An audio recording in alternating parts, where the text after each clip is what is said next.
Hi friends, എന്തൊക്കെയുണ്ട് വിശേഷങ്ങൾ? എല്ലാവർക്കും സുഖം തന്നെയല്ലേ? ഒരു ഗ്ലാസ് കുതിർക്കാത്ത പച്ചരി കൊണ്ട് അരമണിക്കൂറിനുള്ളിൽ പൂ പോലെ സോഫ്റ്റ് ആയിട്ടുള്ള ഒരു ഇടിയപ്പം ഉണ്ടാക്കുന്നത് എങ്ങനെയെന്ന് നോക്കിയാലോ? ഇതാവുമ്പോൾ അരിപ്പൊടി വറുക്കണ്ട, ചൂടുവെള്ളത്തിൽ കുഴയ്ക്കണ്ട, ഉണ്ടാക്കി വെച്ചാൽ ഒരു ദിവസം മുഴുവനും സോഫ്റ്റായിട്ട് തന്നെ ഇരുന്നോളും. അതുപോലെ തന്നെ നമ്മൾ പച്ചരി വെള്ളത്തിലിടാൻ മറന്നുപോയാൽ, അരിപ്പൊടി തീർന്നു പോയാലൊക്കെ ഈ രീതിയിൽ നമുക്ക് ഇടിയപ്പം ഉണ്ടാക്കാം. അപ്പോൾ ഇത് കണ്ടോ എന്ത് സോഫ്റ്റ് ആണെന്ന് നിങ്ങൾക്ക് ഈ ഇടിയപ്പം കാണുമ്പോൾ മനസ്സിലായില്ലേ? നല്ല പൂ പോലെ തന്നെ സോഫ്റ്റ് ആയിട്ടുള്ള ഇടിയപ്പമാണ്. ഇതാണെങ്കിൽ പിഴിഞ്ഞെടുക്കാനോ സാധാരണ ഇടിയപ്പത്തിനേക്കാളും ഈസി ആയിട്ട് ഒട്ടും ബലം പ്രയോഗിക്കാതെ തന്നെ നമുക്കിത് പിഴിഞ്ഞെടുക്കുകയും ചെയ്യാം. അപ്പോൾ ഈ വീഡിയോ ഇഷ്ടപ്പെട്ടാൽ മറ്റുള്ളവർക്ക് ഷെയർ ചെയ്ത് കൊടുക്കുക, ലൈക്കും കമന്റും ഒക്കെ ചെയ്തൊന്ന് സപ്പോർട്ട് ചെയ്യുക. തങ്കംസ് ഫാമിലി കിച്ചന്റെ പുതിയൊരു വീഡിയോയിലേക്ക് എല്ലാവർക്കും സ്വാഗതം. ഇതിനായിട്ട് ഒരു ഗ്ലാസ് പച്ചരി 3-4 വെള്ളത്തിൽ നന്നായിട്ട് കഴുകി വൃത്തിയാക്കി വെള്ളം തോരാൻ വെച്ചതാണിത്. ഇത് ഏത് പച്ചരി വേണമെങ്കിലും ഉപയോഗിക്കാം. പെട്ടെന്ന് വെള്ളത്തിന്റെ മയം മാറിക്കിട്ടാൻ ഇതുപോലെ കട്ടിയുള്ള ഒരു തുണിയിലൊന്ന് നിരത്തിയെടുത്താൽ മതി. നല്ലതുപോലെ ഉണക്കിയൊന്നും എടുക്കണ്ട, ആ നല്ല നനവൊന്ന് മാറിക്കിട്ടിയാൽ മതി. ഇതുപോലെ തുണി നിരത്തിയിട്ട് ഇതുപോലെ ഒന്ന് പിടിച്ചാൽ മതി, വെള്ളത്തിന്റെ മയം എല്ലാം അങ്ങ് പെട്ടെന്ന് മാറിക്കിട്ടും. ഇനി ഇത് ഉടനെ തന്നെ മിക്സിയുടെ ജാറിലേക്ക് ഇട്ട് ഫൈനായിട്ട് പൊടിച്ചെടുക്കുക. എന്നിട്ട് നമ്മൾ ആ ഫൈനായിട്ട് അരിക്കുന്ന അരിപ്പയിൽ വെച്ചിട്ടൊന്ന് അരിച്ചെടുക്കുക. അരിച്ചെടുത്ത പൊടി ഇതുപോലൊരു പാത്രത്തിലേക്ക് മാറ്റിയിട്ട് അതിന്റെ നടുക്ക് വിരൽ കൊണ്ടൊന്ന് ചെറുതായിട്ടൊന്ന് കുഴിച്ച് ഒരു തുണി കൊണ്ട് മൂടി ആവിയിൽ വേവിച്ചെടുക്കണം. ഇതിന് മൂടിയില്ലെങ്കിൽ ഇതിന്റെ മുകളിൽ വെള്ളം വീണ് മാവ് ഒന്ന് ചെറുതായിട്ട് കട്ടിയാകും. പിന്നെ ഇതുപോലെ ഒരു നല്ലൊരു വൃത്തിയുള്ളൊരു തുണിയിൽ കിഴി കെട്ടിയിട്ട് ആവിയിൽ കയറ്റി വേണമെങ്കിലും വേവിച്ചെടുക്കാം.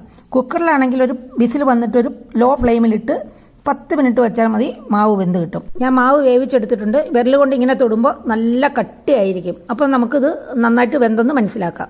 ഇതുപോലെ തന്നെയാണ് ഇഡലി കൂട്ടത്തിൽ വയ്ക്കുമ്പോഴും. കുക്കറിൽ വെള്ളം വെക്കുമ്പോൾ ഒരു ഗ്ലാസ് വെള്ളത്തിൽ കൂടുതൽ വെക്കരുത്. ഈ പൊടിയിലോട്ട് ഡയറക്റ്റ് വെള്ളം വന്ന് തട്ടിയാൽ മാവ് കുഴഞ്ഞു പോകും. ഇനി ഈ മാവ് ഒരു പാത്രത്തിലേക്ക് കുഴയ്ക്കാനായിട്ടുള്ള ഒരു പാത്രത്തിലേക്ക് മാറ്റിയിട്ട് അതൊന്ന് നന്നായിട്ട് പൊടിച്ചിട്ടതിന് ശേഷം ആവശ്യത്തിന് ഉപ്പും 1 ടീസ്പൂൺ നെയ്യോ വെളിച്ചെണ്ണയോ എന്തെങ്കിലും ചേർത്തതിന് ശേഷം പച്ചവെള്ളത്തിലാണ് നമ്മൾ കുഴച്ചെടുക്കുന്നത്. മാവ് തണുക്കാനൊന്നും നിൽക്കരുത്. ചെറിയ ചൂട് ഉള്ളപ്പോൾ തന്നെ പച്ചവെള്ളം ഒഴിച്ച് കുഴച്ചെടുക്കുക. ഇനി നമ്മൾ സാധാരണ ഇടിയപ്പത്തിന് കുഴയ്ക്കുന്ന കണക്ക് നന്നായിട്ട് തേച്ച് കുഴച്ചെടുക്കുക. മാവ് നല്ല സോഫ്റ്റ് ആയിട്ടുണ്ട്. നമ്മൾ വിരൽ കൊണ്ട് പതുക്കെ തൊടുമ്പോൾ ഇങ്ങനെ താഴ്ന്നു പോകുന്ന രീതിയിൽ അത്രയും വെള്ളം ചേർത്തിട്ട് വേണം കുഴച്ചെടുക്കാൻ. കുറേശ്ശെ വെള്ളം ചേർത്ത് വേണം കുഴച്ചെടുക്കാൻ. ഞാനൊരല്പം തേങ്ങ ഇഡലിത്തട്ടിൽ വെച്ചിട്ടാണ് ഇടിയപ്പത്തിന്റെ മാവ് പിഴിഞ്ഞൊഴിക്കുന്നത്. നിങ്ങൾ ഈ മാവ് പിഴിയുമ്പോൾ ശ്രദ്ധിച്ചോളൂ, ഈസി ആയിട്ട് ഒറ്റ സ്ട്രെച്ചിൽ തന്നെ നമുക്ക് മാവ് പിഴിഞ്ഞെടുക്കാം. ഒരു ബലം പ്രയോഗവും വേണ്ട. സാധാരണ നമ്മൾ വളരെ കഷ്ടപ്പാടാണ് ഇടിയപ്പത്തിന്റെ മാവ് പിഴിഞ്ഞെടുക്കുന്നത്. ഇപ്പോൾ നമ്മൾ അച്ചിൽ വെച്ചിട്ട് മാവ് പിഴിയുമ്പം അത് ഈസി ആയിട്ട് വീഴുന്നില്ല എന്ന് തോന്നുവാണെങ്കിൽ അല്പം വെള്ളം പച്ചവെള്ളം തന്നെ ഒഴിച്ച് ഒന്നുകൂടെ ഒന്ന് സോഫ്റ്റ് ആക്കിയിട്ട് വെച്ചാൽ മതി കേട്ടോ. അങ്ങനെ കഷ്ടപ്പെട്ട് പിഴിയൊന്നും വേണ്ട. അല്പം വെള്ളം കൂടിപ്പോയെന്ന് വിചാരിച്ചിട്ട് ഒരു കുഴപ്പമില്ല. ഇടിയപ്പം നല്ല ഒട്ടാതെ നല്ല സോഫ്റ്റ് ആയിട്ട് ഓരോ നൂലും വേറെ വേറെ വരുന്ന രീതിയിൽ തന്നെ നമുക്ക് വേവിച്ചെടുക്കാൻ പറ്റുന്നുണ്ട്. വീഡിയോ കാണുന്ന നിങ്ങൾക്ക് തോന്നാം ഇത് അരമണിക്കൂറിനുള്ളിൽ ഉണ്ടാക്കാൻ പറ്റില്ലെന്ന്. പക്ഷേ പറ്റും. നിങ്ങൾ വീഡിയോ കണ്ടുകൊണ്ട് ഉണ്ടാക്കുമ്പോൾ ആദ്യത്തെ തവണ നിങ്ങൾക്ക് കൂടുതൽ സമയം എടുക്കും. അത് കഴിഞ്ഞാൽ പിന്നെ നിങ്ങൾക്ക് ഈസി ആയിട്ട് ഉണ്ടാക്കാം. ഒരു പണിയില്ല. നമ്മൾ ഒരു ഗ്ലാസ് പച്ചരി എടുക്കുന്നു, 3-4 വെള്ളം കഴുകുന്നു, ഒരു തുണിയിലേക്ക് നിരത്തി അതിന്റെ വെള്ളമയം എല്ലാം കളയുന്നു, നേരെ മിക്സിയുടെ ജാറിലേക്ക് ഇട്ട് ഫൈനായിട്ട് പൊടിക്കുന്നു. നല്ലപോലെ പൊടിഞ്ഞു കിട്ടും, അതിനും ബുദ്ധിമുട്ടൊന്നുമില്ല.